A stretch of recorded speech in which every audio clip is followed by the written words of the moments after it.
What's going on, everybody? Welcome back to the channel. You know, today is April Fool's Day, and that happens to be my dyno day, and I'm thinking that I'm the fool at this point. What do you think, John? We're gonna find out. It's Judgment Day. I'm over here with Dennis and got John Wilburn here, and here you go. Guys, I haven't slept since 7 o'clock yesterday morning, so that's when I got up. I worked on this thing all night, getting the intake fitted onto this thing, permanent or semi-permanent, at least for today anyways. So we're going to get this thing unloaded and try to get it mounted on the dyno. All right, so we got to get the motor mounted onto this stand using that assortment of parts there. Like I said, I'm sleep deprived, so I don't know how this is going to go. That's that SB2 that I showed you the other day. Are these the ones that you need? Yeah, that's it. I got two of those. Sweet. Yeah. All right, we're going to get this party started and get all of this junk unloaded.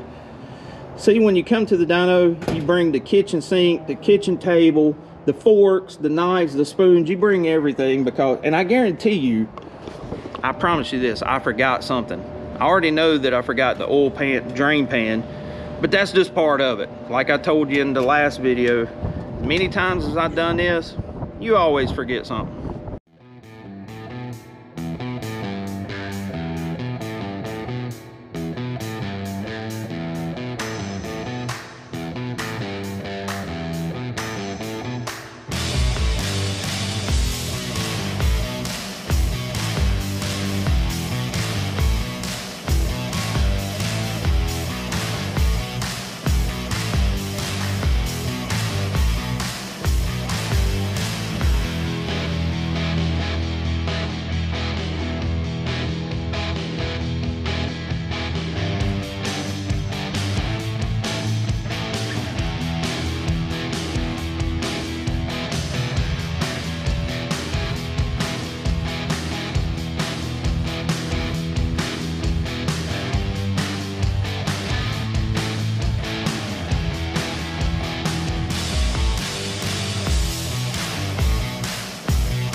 This is going to be quite interesting.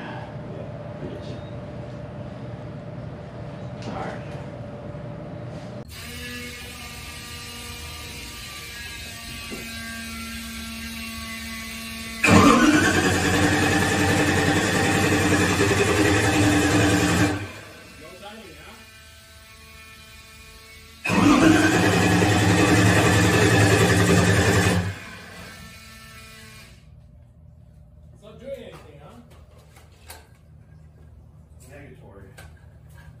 You don't have a, you have a light though from there, right? Did you pick it up some other one? No. Yeah, it's on one. Dude, was you trying to fire it? Be careful though, because there's a direction. This is directional. Well, let me ask you this. Did you try the ignition? No, ignition is on. It says spark plug here. Ignition is on. So, okay, I couldn't. I think I couldn't crank it without ignition. So it's either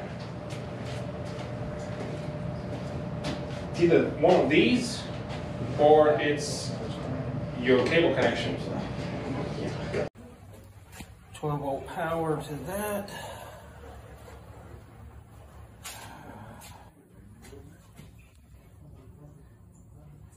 Okay. That's connected. You want to check that with a meter, Andy? Make sure you got 12 volts coming into the box. Yes. I do have another system, by the way, that you can potentially use. What's that? Coil and MSD. Okay. Do we have like a test meter or something that we can? There is. Well, they check the voltage going into. Okay. That way we can. Or I can get you a multimeter. Let's see if this plays.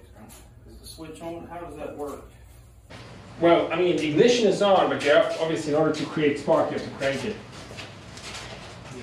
That should be 12 volts. You should be having 12 volts.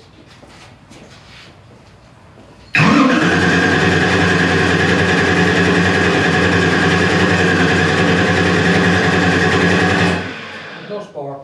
Well, of course there's no. There's nothing coming out here.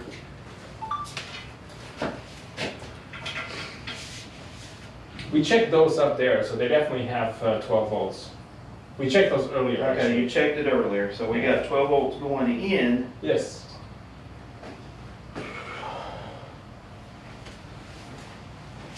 You know what's interesting? But I've never seen an MSD from where I remember it, that you have 12 volts going in from this side and from that side.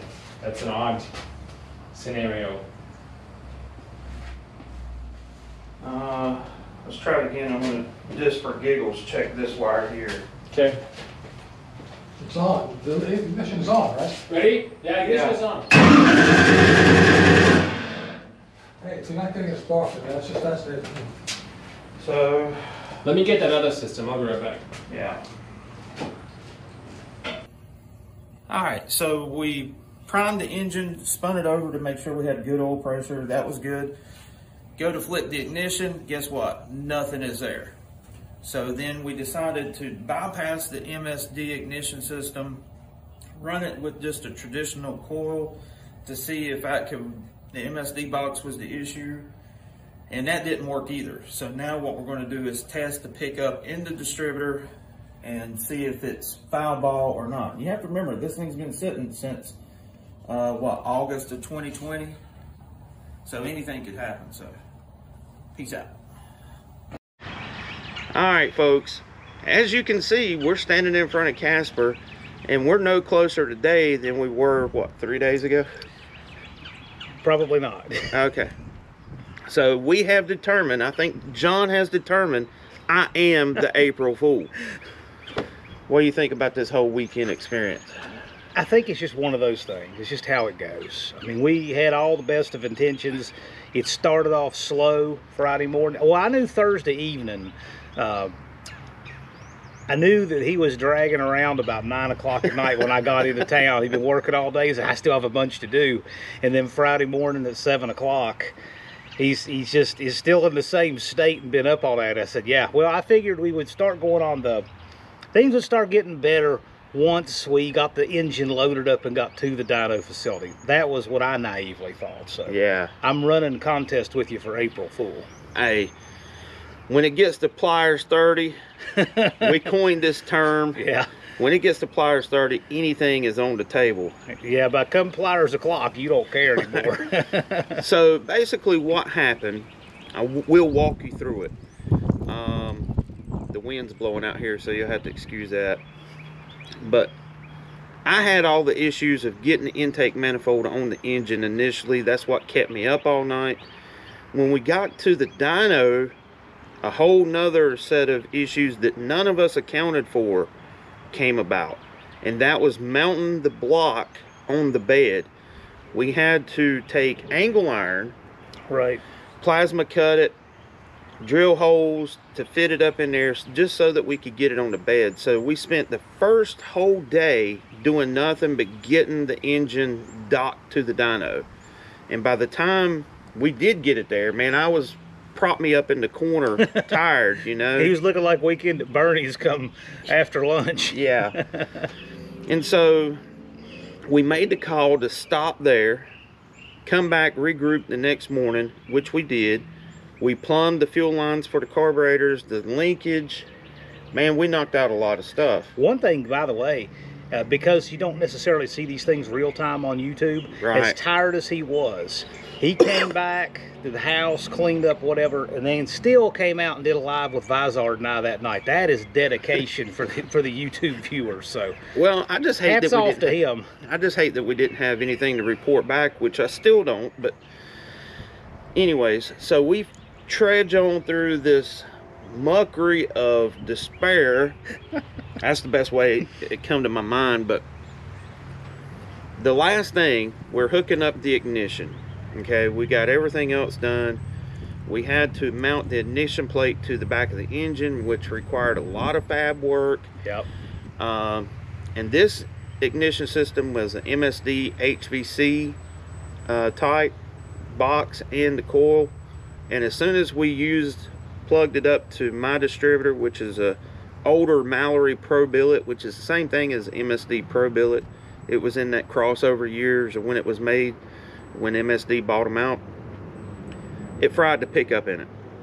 And that's the only thing I can think that happened, because it was a running distributor before, and now so I had to order a pickup for the distributor, and once that gets here, hopefully we can carry on, use the ignition that I'm actually going to run in Casper on the dyno to prevent any kind of issues. I think that's the best way to go. Well, one thing we want to make sure to say is that even though they are certainly more ready to dyno a Chevy SB2, that's what they're set up to do. Yeah. They were super helpful and gracious. They helped us with everything we needed to reconfigure that for Oh Windsor. yeah, Dennis and Greg, top-notch guys, super awesome. And you know, they could have easily said, get your junk and get out of here. You know what I'm saying? But they didn't. Yeah, they do. educate you too about how the dyno works and things that are going to help you get good numbers. Yeah. So I appreciate you guys checking this out, and I promise maybe by next weekend, I'm not going to go out on a limb and promise anything. I think that's best. Don't promise. That way you can deliver. Anyways, we're going to get this thing running, and when we do, you're going to know about it first here on Unity Motorsports Garage. Until then, this is Andy from Unity. That's John Wilburn. We will catch you later. It'll be worth the wait. Promise you.